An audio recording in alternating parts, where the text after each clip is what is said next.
가운데는 오늘 예배를 통해서 예수님을 만나시기를 축원합니다. 신구약 66권의 주제는 예수 그리스도입니다. 구약 성경은 오실 예수, 신약 성경은 오신 예수, 다시 오실 예수. 그래서 신구약 66권이 어떤 장을 펴서 읽어도 그 안에서 예수님을 만나야 되는 것입니다. 우리 예수님께서도 친히 이렇게 말씀하셨어요. 요한복음 5장 39절 보면 너희가 성경에서 영생을 얻는 줄 생각하고 성경을 상고하거니와 이 성경이 곧 내게 대하여 증거하는 것이다. 성경은 바로 예수님에 대해서 증거하고 있다. 믿습니까? 사도 요한도 요한복음 20장 31절에 이렇게 말씀하고 있어요. 오직 이것을 기록함은 너희로 예수께서 하나님의 아들 그리스도이심을 믿게 하려 하며 또 너희로 믿고 그 이름을 힘입어 생명을 얻게 하려 함이니라. 그러니까 성경을 통해서 예수님을 만나야 되는 거예요. 그래서 골로새서 2장 3절에는 그 안에는 지혜와 지식의 모든 보화가 감춰 있느니라. 누구 안에? 예수 안에. 그러니까 성경 읽으면서 예수님 만나지 못하면 생명을 얻을 수가 없어요. 은혜를 받을 수가 없어요. 하나님의 말씀을 듣는 가운데 예수님을 만나셔야 돼요. 그 예수님을 만나야 생명을 얻을 수 있습니다. 디모데후서 3장 16절로 17절 보면 모든 성경은 하나님의 감동으로 된 것으로 교훈과 책망과 바르게 함과 의로 교육하기에 유익하니 이는 하나님의 사람으로 온전케 하며 모든 선한 일을 행하기에 온전케 하려 함이니라. 온전한 하나님의 사람으로 온전한 선한 주의 사역을 감당하려면 이 성경을 알아야 돼요. 성경에서 예수님을 만나야 되는 것입니다. 그래서 기독교의 모든 역사, 기독교 역사에서 위대하게 쓰임받은 사람들 보십시오. 다 말씀을 듣다가 예수님을 만난 거예요. 그 예수님을 만나니까 삶의 변화가 일어난 거죠. 여러분, 성경만이 유일한 우리 삶의 기준이 되어야 할 줄로 믿습니다. 그러니까 신앙의 본질은 바로 성경이에요. 그러니까 성경에서 벗어나면 변질되는 겁니다. 이단이 되고 결국 신앙이 변질될 때 열매를 맺을 수가 없어요. 건강한 신앙생활이 될 수 없습니다. 오늘날 이 미국이 이렇게 청교도들에 의해서 성경 중심으로 나라가 세워져서 정말 하나님을 잘 섬기던 이 나라가 점차적으로 성경에서 벗어나니까 변질되기 시작하는 것입니다. 동성애가 판을 치고 악법들이 만들어지고 하나님의 말씀에서 벗어난 것이 너무 많은 거예요.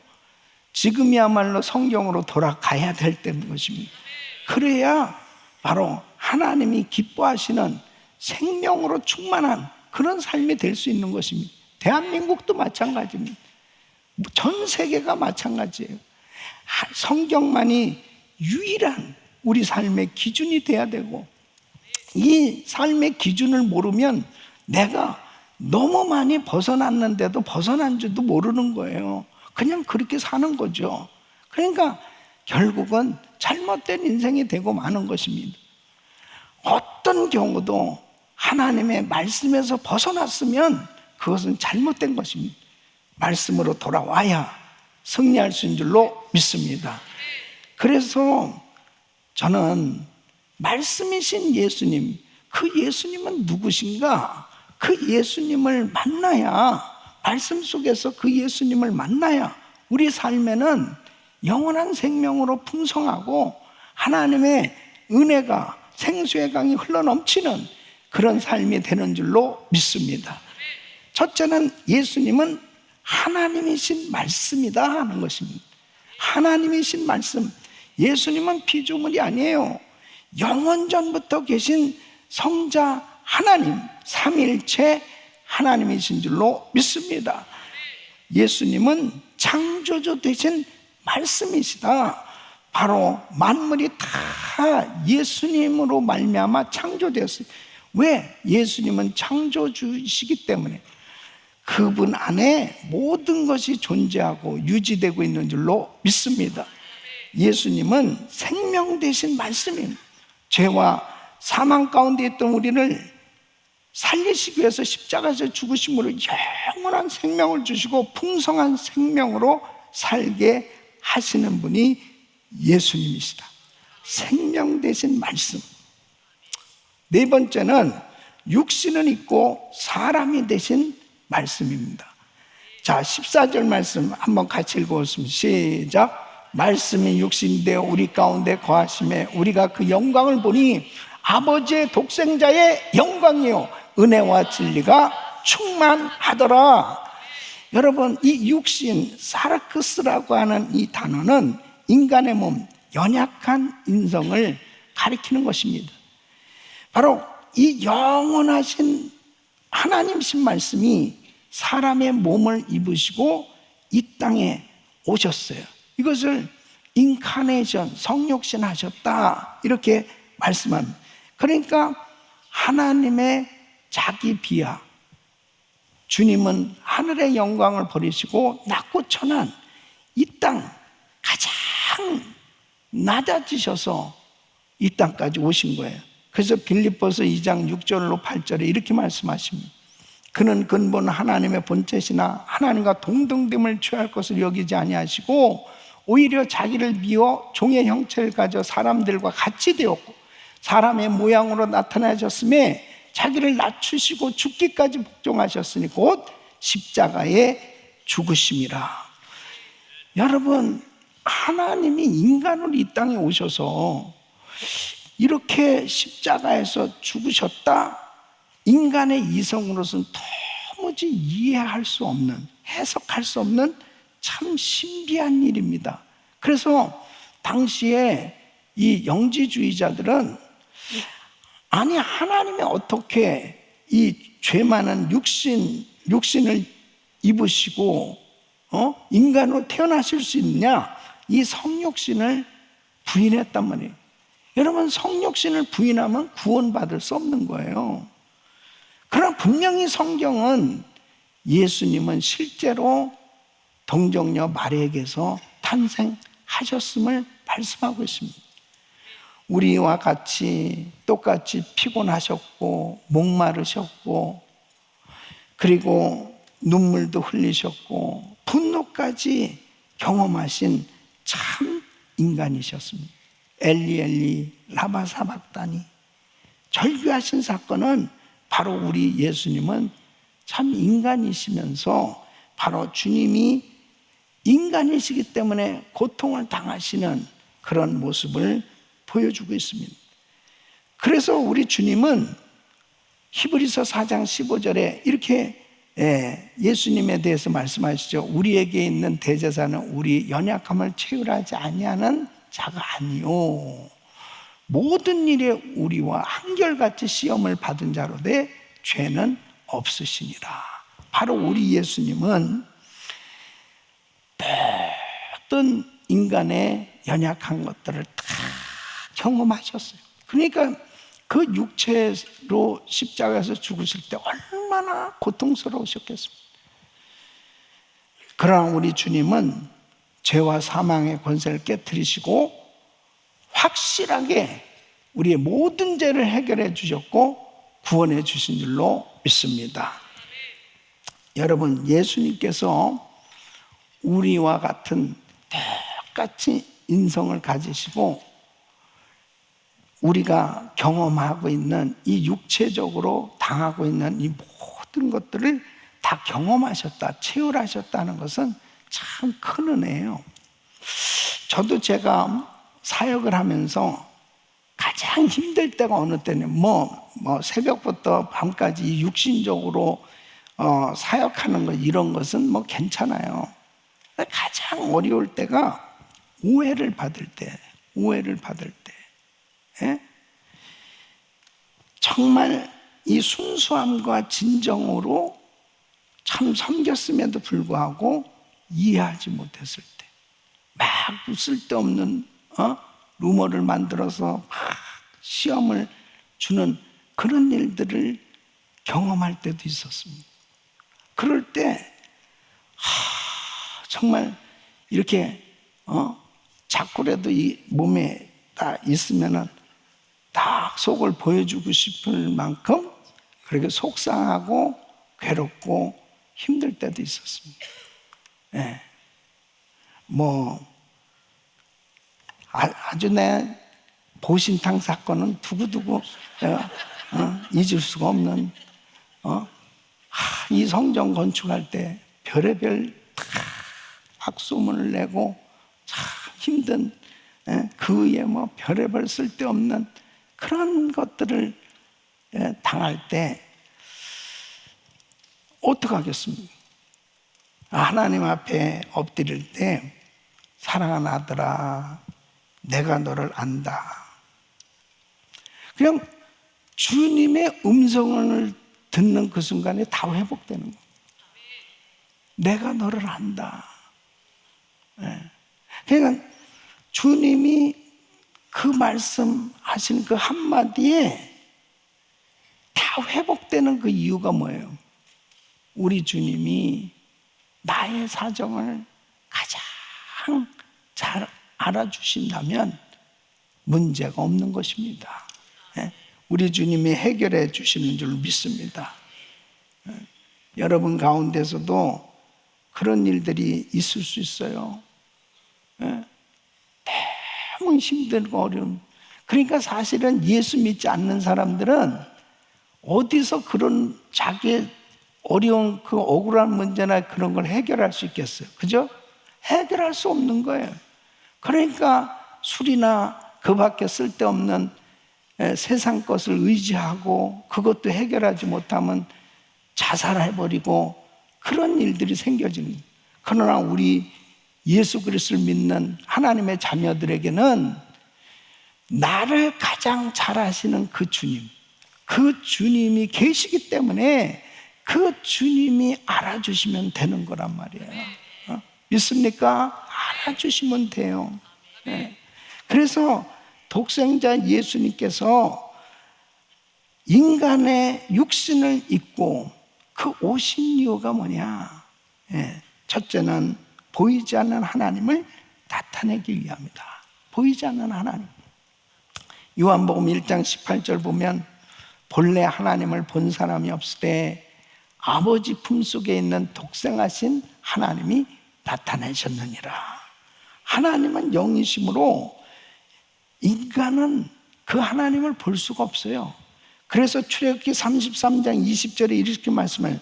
또 가르치되 내가 내 얼굴을 보지 못하리니 나를 보고 살 자가 없으면. 그러니까 육을 가진 인간은 영이신 하나님을 볼 수 없는데 성자 예수님께서 육신을 입고 오심으로 보이지 않는 하나님을 볼 수 있게 됐다는 거예요. 이것이 큰 은혜입니다. 그러니까 여러분 보세요.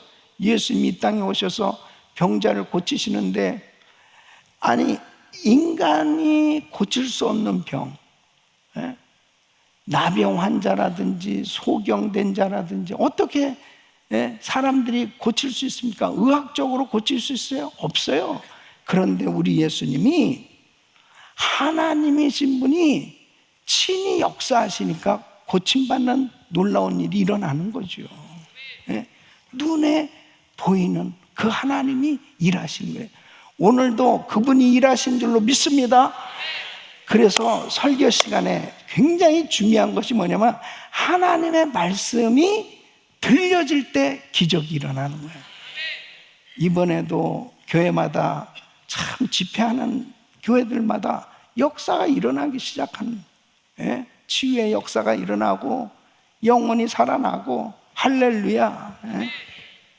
예수님께서 오병이의 기적을 베푸신 것은 그 예수님이 누구시냐 하는 것을 보여주신 사건 아니에요? 인간이 오병이의 기적을 행할 수 있습니까? 바로 사람들이 그 예수님을 보면서 하나님을 보게 된 거죠. 이것이 은혜인 줄로 믿습니다. 속죄의 죽음을 위해서 오신 거예요. 요한복음 1장 36절 보면 보라 하나님의 어린 양이로다. 하나님의 어린 양. 유일하신 우리 예수님께서 유월절 어린 양처럼 피 흘려 인류의 죄를 대속하시기 위해서 이 땅에 오신 거예요. 인간으로 오시지 않으면 피를 흘리실 수 없어요. 우리 예수님은 속죄의 죽음을 위해서, 사람들은 살기 위해서 태어났지만 우리 예수님은 죽기 위해서, 드려지기 위해서 이 땅에 오신 것입니다.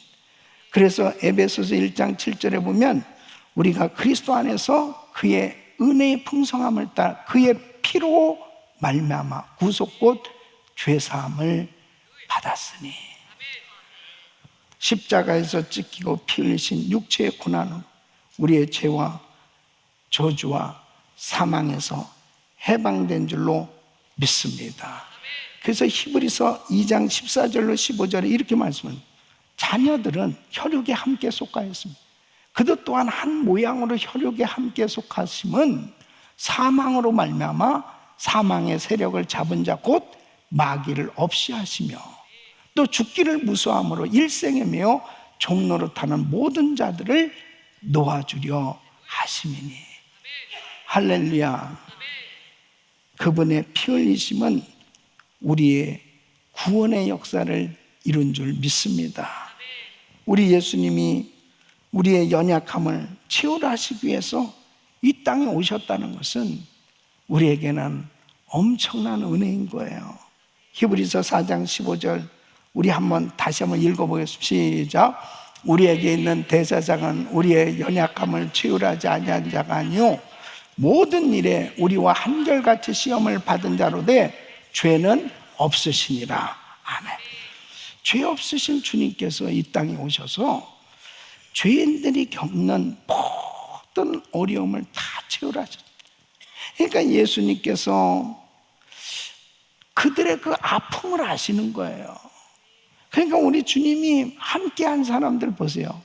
창기, 세리 다 이렇게 사람들에게 멸시당하고 천대당하고, 그리고 정말 죄짓고 넘어져 있는 그런 사람들과 함께 하셨습니다. 그들은 예수님이 필요한 겁니다. 예수님이 아니면 일어날 수가 없어요. 예수님이 아니면 회복될 수가 없어요. 예수님이 아니면 절망입니다. 여러분, 지금도 오늘도 이 자리에 계신 우리 성도님들 가운데 여러분 자신이 정말 시험을 받고 있다면 그 시험을 여러분이 해결할 수 있습니까? 해결할 수 없어요. 내 자신의 가장 고통스러운 것을 그냥 주님 앞에 아뢰기만 하면 그 크신 하나님의 사랑으로 우리를 감싸주시고 일으켜주시는 줄로 믿습니다. 그래서 우리 예수님이 육신을 입으시고 사람이 되신 말씀으로 이 땅에 오셔서 우리를 회복시켜 주신 줄로 믿습니다. 너무 감사해요. 저는 이번에 이 뜻하지 않게 오른쪽 눈이 이게 충혈되더니 실핏줄이 터지고 그런 가운데서 뭐 스케줄은 계속돼 있으니까 사역을 계속 해야 되잖아요. 이게 설교를 할 때 이게 상당히 불편한 거죠. 예.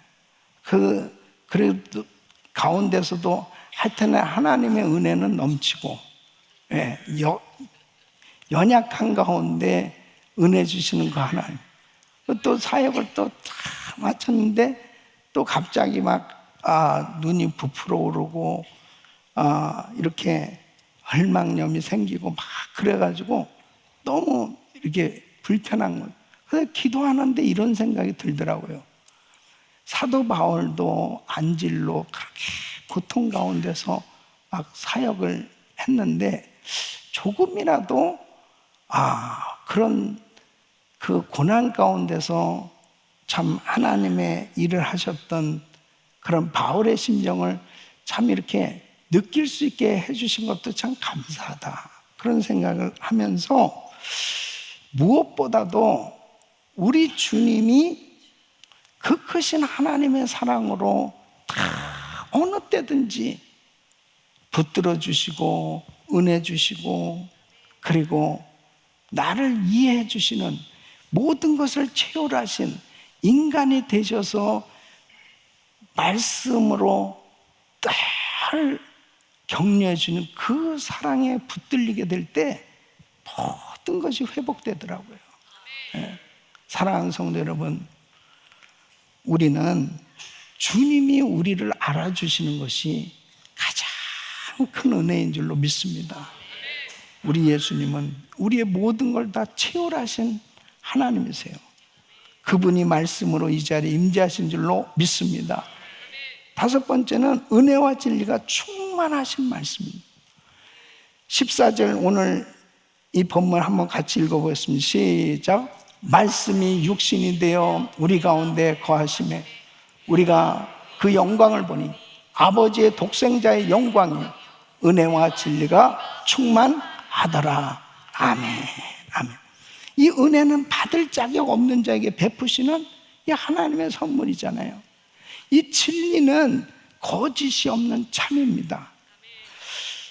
인간이 살아가야 할 바른 기준은 이 진리죠. 진리를 붙들어야 되고 진리를 쫓아가야 되는데 바로 이 율법은 죄를 드러내게 하는 역할을 한다면 바로 은혜와 진리는 죄를 해결하는 줄로 믿습니다. 그래서 은혜와 진리가 예수 그리스도 안에서 충만하다는 이 말씀은 은혜와 진리가 차고 넘쳐 믿는 자들에게 흘러간다는 뜻입니다. 그러니까 여러분, 죄를 사해 주시고 사망과 저주에서 해방케 해 주시고 하나님의 뜻을 따라 살아갈 수 있는 이 능력은 은혜와 진리로 충만할 때 우리들 자신만 해결되는 것이 아니고 흘려보내는 이런 역사가 일어난 줄로 믿습니다. 사랑하는 성도 여러분, 오늘도 말씀을 통해서 기적을 경험하시기를 축원합니다. 육체의 질병뿐 아니라 내 마음의 병이 고침받아야 돼요. 내 마음의 병이. 이 마음이 눌려 있으면 안 돼. 이 심령 가운데 모든 눌려있던 것들이 다 떠나가고 풀려지고 하나님께서 부으신 은혜로 하나님의 사랑과 영광을 체험하시기를 예수 이름으로 축원합니다. 링컨 대통령이 읽던 성경책에 그분이 늘 손가락으로 이렇게 계속 그렇게 포인트 해가지고 눌려진 자국이 가장 선명한 성경 구절, 가장 많이 눌린 곳은 이 시편 34편 4절이라는 거예요. 내가 여호와께 구하매 내게 응답하시고 내 모든 두려움에서 나를 건지셨도다. 남북전쟁과 수많은 그런 시련과 어려움이 있었어요. 그때 이 링컨 대통령은 이 말씀을 붙들고 용기와 소망을 잃지 않고 일어났다는 것이, 힘들 때마다 이 말씀을 붙들면 은혜와 진리가 충만해지는 것입니다. 내가 여호와께 구하매 내게 응답하시고 내 모든 두려움에서 나를 건지시리로다. 우리 성도들 마음 가운데 두려움이 있다면 두려움에서 건져주시는 우리 주님, 세상을 이기신 우리 주님, 그 주님의 은혜로 다 회복되시기를 축원합니다. 축원합니다.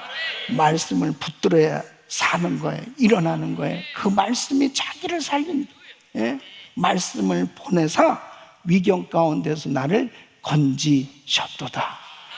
우리 사랑하는 성도 여러분, 오늘 다 회복되시길 예수 이름으로 축원합니다. 축원합니다. 하나님께서 여러분에게 말씀을 주실 때 그 말씀을 붙들어야 돼요. 그 말씀이 우리를 살리는 겁니다. 그 말씀이 우리를 회복하는 거예요. 인간이 아무리 격려하고 위로해도 잠시뿐이에요. 그러나 하나님의 말씀을 붙들면 그 말씀이 확실하게 회복시켜 주신 줄로 믿습니다.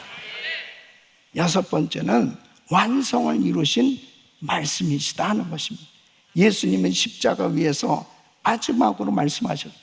요한복음 19장 30절에 다 이루었다 하시고, 다 이뤘다. 테텔레스타이, 이 완료 시점입니다. 다 이뤘다. 구원의 역사가 이미 완성되었다, 이렇게 선포하시는 것입니다. 구약은 이날을 기다린 거죠.